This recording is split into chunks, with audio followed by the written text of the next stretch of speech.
Being debt-free is not about being perfect. It's about building habits that help you stay steady and focused even when life gets expensive and throws you a curveball. I've been debt-free for over a decade, and in today's video, I'm going to share 7 simple habits that have helped me get there and stay there. And I hope that they will help you too. I'm Sarah, I'm a certified financial educator, and I created this channel to help you manage God's money, God's way, for God's glory. Because it was that stewardship mindset that helped my husband and I get to debt freedom over a decade ago. And I really do think that starting there, managing our money faithfully, is the mindset shift that we need if we're feeling stuck. This is definitely not about handling money perfectly, never blowing your budget. I cannot say I've never done that, but I can say that with putting these habits and these steps into practice, it's helped us to still not go into debt even when things kind of get off track a little bit. It's about learning to be intentional and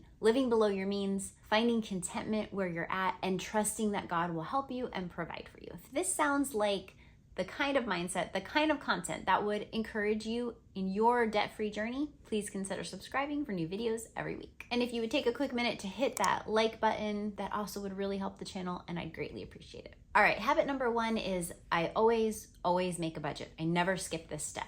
I do my budget every 2 weeks. Basically, whenever pay comes in, that money, I want to store it well, so I'm going to make a plan for that money for the next 2 weeks. Some people like to make a monthly budget. Some people like to make a big yearly budget. Kind of depends on how you see money, how often you get paid. I like to keep them smaller because I feel like they're easier to keep control of. They're easier to not blow if I'm working with a smaller period of time. Let me know in the comments, how do you do your budget? I cannot overstate how important it is to have a plan for your money. I like to do a zero-based budget where every single dollar that comes in is given a job to do. That job might be giving to my church, paying my mortgage, buying groceries, or having fun, but every dollar is accounted for. There are none that are just kind of like floating around out there that are gonna get spent willy-nilly that I don't know where they were going. I really like to boss my dollars around. When we plan ahead, whether our budgets are generous or shoestring tight, this gives us focus, it gives us clarity, it helps us not to panic. We know what our financial situation is, and that's a huge step in getting to the place of debt freedom. The next habit that I always do without fail is I make a meal plan. I do it the same way. I make a meal plan for this same 2-week period. I look at my calendar and I say, what nights of the week do I need to prepare a meal for my family? And then I plan out those meals and I put those food items on my shopping list. And then I use that list to shop and I stick to that list most of the time. But even if you can't perfectly stick to your list, these habits that help you get to debt freedom mean you have a little more wiggle room. Having a plan for a meal means less impromptu trips through the drive-thru, less DoorDash, and a lot more money in your budget. The next habit that I implement is I wait before I make non-essential purchases. I just today had some items in a cart that had been sitting there for almost a week. And today I decided you don't need those things, and I just canceled it out. This has helped me save so much money and helped me to not give into influencers saying, hey, this sale's happening, you need this shirt right now and it's on such a good deal. Listen, it's gonna be on another deal again. It might even be a better deal. There are sales constantly. I have a few fashion over 40 influencers that I like to follow. It's fun. Fashion can be enjoyable. I like to get outfit ideas from them, but they have a weekend sale roundup email that comes out every single Saturday because there are always sales. If it isn't something that you absolutely need, put it in the cart. You might end up buying it, but most of the time I found that I don't, and it saves me a lot of money. I would encourage you, just try this one out. It actually gets easier over time. The more you do it, the more you're like, yeah, I don't need that stuff.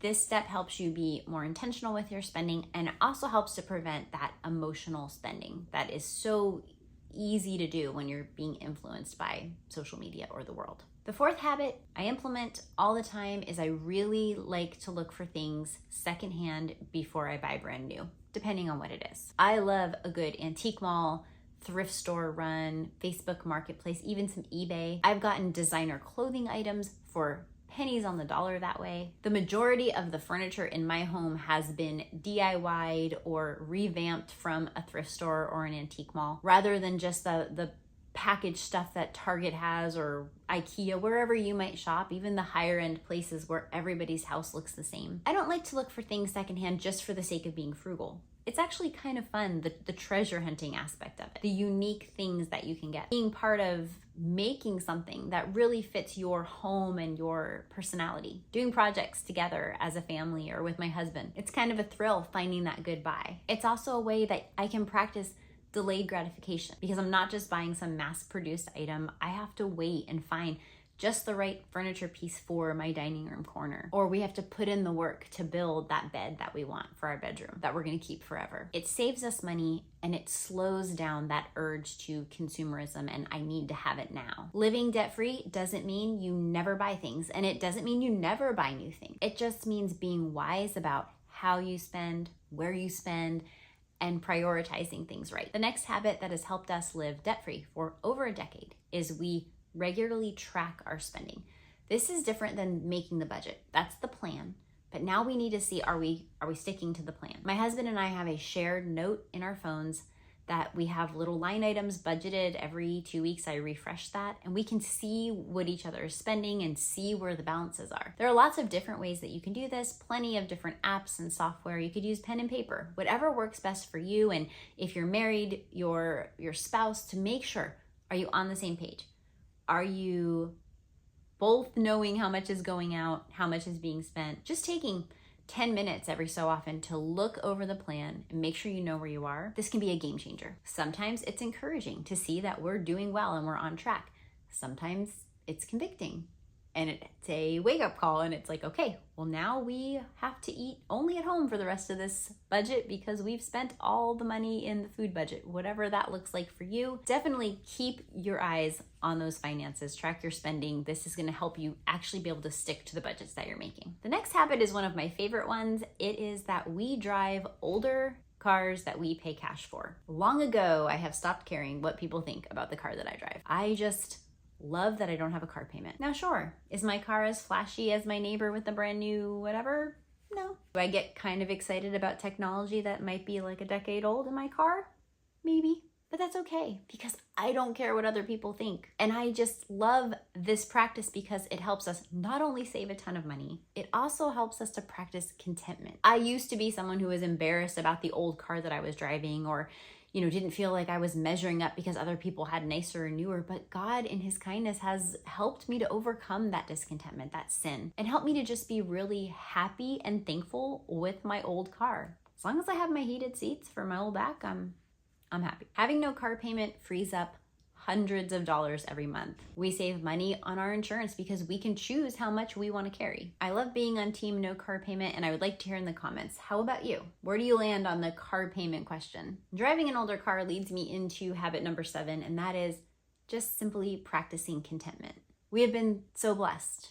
We have so much to thank God for by being content with where we are, with what we've been given, and enjoying the blessings that we have rather than always having eyes looking to more, looking to the next thing. And I'm not saying that I don't struggle with that, because that is a sin that is rooted in my heart, but it's a active seeking God's help to practice that contentment. And as God grows me in that way, and as I keep bringing the sin of discontentment and repenting to him, he helps me to just see what he's given me as wonderful and to enjoy it and to love it. And when I love what I have, then I'm not tempted to spend to get more. I'm not tempted to go into debt to lead a lifestyle or put out a front to the world that says I do this or I have that. No, I'm just happy with where I am. That alone, that mindset is going to save you so much money and help you stay debt-free. It helps you say no to emotional spending and overspending, to living beyond your means. And it's where you truly find more peace and gratitude. You can absolutely get out of debt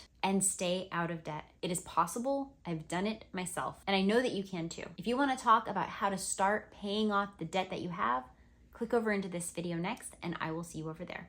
Thanks for watching.